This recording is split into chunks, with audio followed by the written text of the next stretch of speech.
Folks, high wire drama continues to unfold in Kenya. Now this afternoon, police turned up at the home of Jimmy Wanjigi, one of the major financial backers of the NASA coalition. Yeah, and they turned up with the search warrants and arrest warrants. Okay, now this is after yet another raid at Jimmy Wanjigi's Malindi home, Malindi holiday home. Yeah. Which happened between midnight last night and 11 a.m. this morning. Yes, it was a thorough search.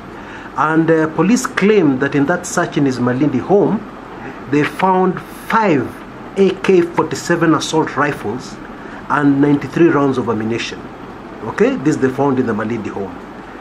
Now, it makes, I would only guess that this is what they used, this is the information they used to be able to get a search and arrest warrant for Jimmy Wanjigi's Muthaiga home.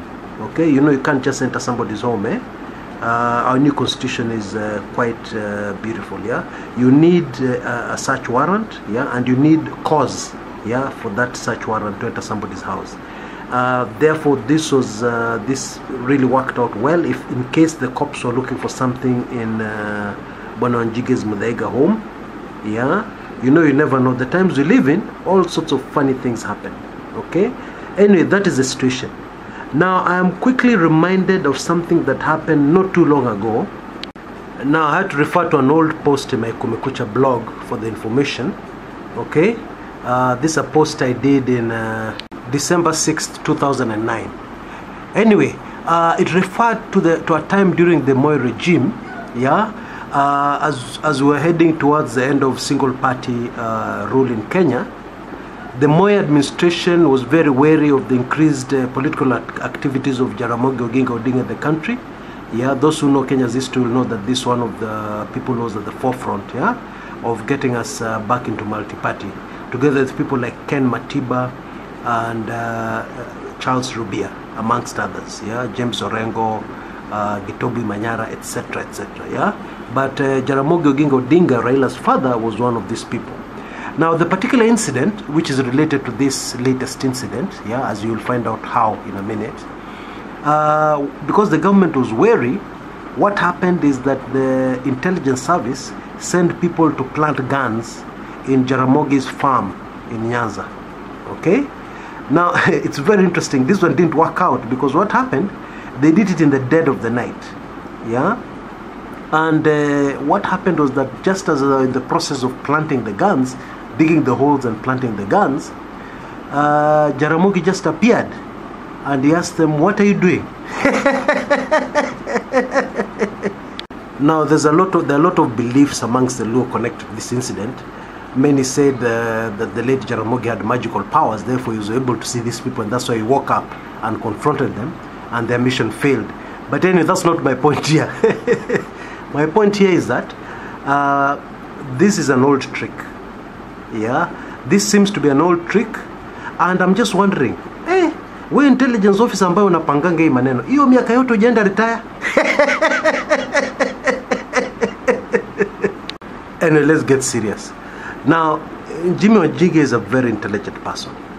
If it was his aim to use assault rifles to do whatever, yeah, in the country, the last place he'd put them is in his Malindi home. Okay? And that's not all. According to the cops, the reason why they searched, they invaded Jimmy Wanjigi's Malindi home and searched, or Malindi house rather, and searched for whatever they were searching for, is that they were tipped off by members of the public. Hey, wow, that's interesting. So members of the public who normally pass around the house were able to tell that this palatial home has guns planted somewhere inside there. Aye. Anyway, that is the story the cops gave, yeah, and they recovered 5 AK-47 rifles and 93 rounds of ammunition. Already we can see where this is going, yeah. Definitely, I find it hard to believe not to connect this so-called raid with Jimmy Wanjigi's connection with NASA, you know, the National Super Alliance, yeah. And the whole idea is to turn, you know, this is high-end propaganda, yeah. The whole idea is to tell the Kenyan public, wachana na NASA. They plan an armed, revolution. They plan an armed takeover of the state and so on. These are not good people. That's the whole idea. That's where this whole thing is going. Yeah. Of course, we wait to see what happens next. But I've already given you a heads up. This is a very, very fishy thing. Yes. This is a throwback, according to me. Yeah. These are tactics which were used in the 90s and 80s. During Moi's time. Because really, the way Kenyans are fed up, I don't think they'd give a hoot how many guns the guy has in his house. That's the truth. Yeah, but in those days, in the 80s and 90s, when you hear somebody has got guns in the house, you freak out. You say, wow, no, we can't support that guy anymore. Yeah, that was the thinking back then. But in this day and age we live in, people have been hardened. Al-Shabaab come and they just mow down everybody at that shopping mall, things happen here and there. There's assault rifles used in crime. Times have changed. Times have really changed. And therefore, my advice to those people who are trying to stage manage things, I think you need young blood.